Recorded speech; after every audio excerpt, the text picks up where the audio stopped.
Throughout the Second World War, there were many people inside the Third Reich who were executed for rather strange reasons.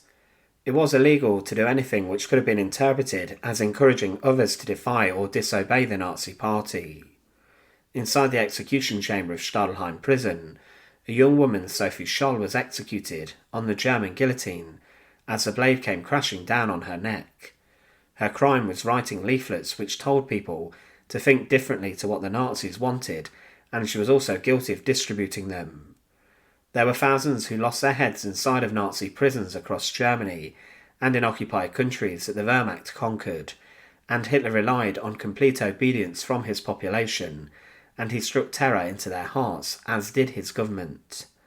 But there was one man who was a rather accomplished writer, who during the Second World War made a number of passive comments about Hitler and the senior Nazis, and for making jokes against the dictator, he was dragged too into the execution chamber. Today we look at the execution of the man who made a joke about Hitler, and to support our channel, please make sure to subscribe. Erich Knauf was born on the 21st of February 1895, and he was the son of a tailor and a man who was a secretary of the Social Democratic Party. Of course, this political party would later be banned by the Nazis, and they were seen to have been the enemies of Hitler. Knauf's family moved from their hometown, and he went to university and studied history, amongst other subjects. But he became close with a number of other writers, and he began to follow in his father's political beliefs, and he became an editor of a newspaper devoted to the Social Democrats. However, when he moved to Berlin, Erich Knauf began to write books, and he published his own novel in 1930, and in this he documented his own struggles as his political party were beginning to become marginalised. However, when Hitler and the Nazis secured control and power inside of Germany, Knauf began to feel threatened further. He began to take action against the Nazis, and began to write rather critical pieces. One of these was a review of Carmen at the German State Opera, and this personally infuriated Hermann Göring, who was a patron of the venue, and Göring pulled rank, and then he had Knauf rounded up by the Gestapo. He was heavily interrogated and investigated, and was even transferred to Sachsenhausen concentration camp, and he was locked up there for 3 months in the protective custody camp. In reality, Knauf was deemed to have been an enemy of the Nazis, and he was considered to have been a very dangerous man of the Third Reich, and a man who would question the Nazis was very dangerous. He was sacked from all of his jobs, and was then ostracised for his actions, but when he was released he was given a chance as a writer and publicist for a film company. He worked with many prominent Nazi directors and also actors, and he was now writing reviews for many anti-Semitic films which helped to propagate the Nazis' message. He even wrote a number of songs which were performed, but in 1943 tragedy hit his house. In an Allied bombing raid, his home was hit and destroyed, and he and his wife then had to move, and they still experienced hardship during the bombing attacks, and they would spend a lot of time inside the air raid shelters inside different German towns. Knauf, during these times inside of the shelters, began to complain and moan about his fate, and with this he began to make jokes and fun about Hitler and specifically Hermann Göring, the man who had led to his imprisonment inside of the concentration camp. His jokes, though, were interpreted by some as treasonous comments. There were many different things during the Third Reich's time in power that could lead to execution and death. If someone resisted and refused to do what the Nazis wanted, they could be sent to a concentration camp, and also if they spoke out against Hitler, then they could pay the ultimate price. Verkraftsversetzung was a sedition offence inside of the Third Reich, which was known as corroding of defensive strength.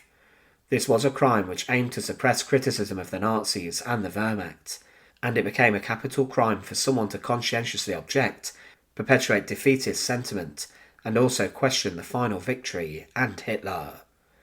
Erich Knauf's jokes about Hitler and Göring were overheard by one of his neighbours, a man named Bruno Schulz, who was also a Nazi officer. He and his wife heard these comments, and they refused to challenge Knauf, but instead they wrote down his words specifically, and they then told the Gestapo about what he had said, and this was said to have been pivotal evidence. For his slander against Hitler, Erich Knauf was arrested on the 20th of March 1944. He was locked up in prison for over a week and was interrogated before on the 6th of April 1944 he was brought in front of the heavily Nazified People's Court, the legal proceedings which usually only ended one way. He was accused of undermining military morale and also in denigrating the Führer. These were both very serious crimes, and it was the notorious judge Roland Freisler who presided over the case.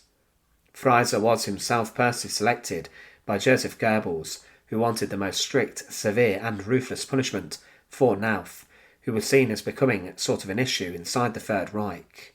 Erich Knauf did not take long to be sentenced to death, and he was screamed at by the judge during the proceedings. He was sent to the Brandenburg Gurden prison for his execution, and he would not have to wait long for this. On the 2nd of May 1944, Erich Knauf was summoned from his prison cell, and he was led towards the execution chamber within the prison's walls. An execution chamber was installed here inside of a garage, and there was also a gallows created here, and also a guillotine, the German metal guillotine known as the Fallbeil. Inside this room, 2,743 executions took place, with most of the victims being sentenced to death by the People's Court. The youngest victim of this specific chamber would be a 15-year-old French boy, and many members of the resistance, and also those who plotted against Hitler, were executed there. The Fallbeil was a German guillotine, and this device was able to take the lives of people in a matter of seconds. Erich Knauf was executed on this device, and the executioners could take the head off someone in around 7 to 10 seconds after they entered the chamber. Erich Knauf was led into the execution chamber, and his identity was confirmed, before he was then passed over to the executioner. The executioner secured him to the sliding board, and then he placed Knauf under the slanted blade of the guillotine. He made a few very quick checks before he then released the blade, and Knauf's head was taken completely clean off. He was executed in just a matter of seconds after he was informed that his death would come. To rub salt into the wounds, his widow was ordered to pay a bill of 585 Reichmarks and 74 Pfennig.